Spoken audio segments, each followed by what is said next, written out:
Hi guys, welcome to trip Joy review channel. இன்னைக்கு 2024ல திஞ்சித் ஐயாதன் இயக்கத்துல ஆசிப் அலி அபர்ணா பாலமுரளி நடிப்புல சஸ்பென்ஸ் த்ரில்லர் படமா தமிழ் டப்பிங்குடன் ரிலீஸ் ஆன மலையாள படமான கிஷ்கிந்தா காண்டம் படத்தோட ரிவ்யூ பார்க்கலாம்.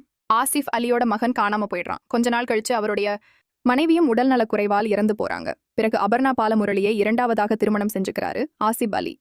ஆசிப் அலியும் அபர்ணாவும் சேர்ந்து காணாம போன மகனை தேடுறாங்க. இப்படி இருக்க அபர்ணா பாலமுரளிக்கு மாமனார் நடந்துக்கிறது ஸ்ட்ரேஞ்சா இருக்கே என்ன ஃபீல் பண்ணிவருக்கு பின்னாடி ஏதோ மர்மம் இருக்கு. அது என்னன்னு கண்டுபிடிக்க களத்துல இறங்குறாங்க. இதுக்கப்புறம் என்னாச்சு, அதான் இந்த படத்தோட மொத்த கதையே. படம் ஸ்டார்டிங்ல இருந்து எண்டிங் வரைக்கும் என்னைய கதையோட டிராவல் பண்ணி கொண்டு போனது எனக்கு ரொம்ப பிடிச்சது. தரமான ஸ்கிரீன் பிளே.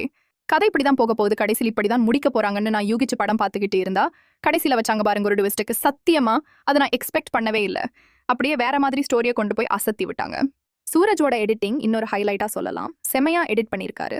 இது போக எமோஷனல் காட்சிகளும் எனக்கு சூப்பரா கனெக்ட் ஆச்சு. இந்த படத்துல நெகட்டிவ் சொல்ற அளவுக்கு எனக்கு எதுவும் தோணல. ஒரு சிலருக்கு படம் ஏன் ஸ்லோவா போகுதுன்னுங்கிற ஃபீலை கொடுக்கலாம். மொத்தத்துல இந்த படம் எப்படி இருக்குன்னா, தரமான சஸ்பென்ஸ் கொண்ட படம். மிஸ் பண்ணாம பாருங்க. உங்களை அடுத்த படத்தோட ரிவ்யூல சந்திக்கிறேன். Bye friends.